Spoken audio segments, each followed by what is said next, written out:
Photosynthesis, human edition? What if I told you, you could skip breakfast, lunch, and dinner forever, and all you needed was a sunny spot and some chill time in the park? What if humans could do photosynthesis, just like plants? Let's break it down. Photosynthesis is how plants convert light energy into chemical energy. They use chlorophyll to capture sunlight, then combine water and carbon dioxide to create sugars, food, and release oxygen.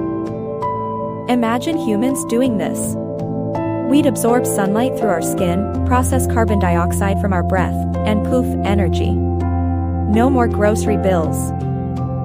Unfortunately, there are some major roadblocks.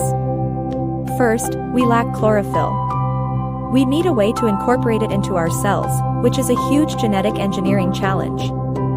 Second, surface area. Plants have leaves, optimized for sunlight absorption. Our skin area is comparatively small, meaning we'd need to spend a lot of time in the sun to get enough energy.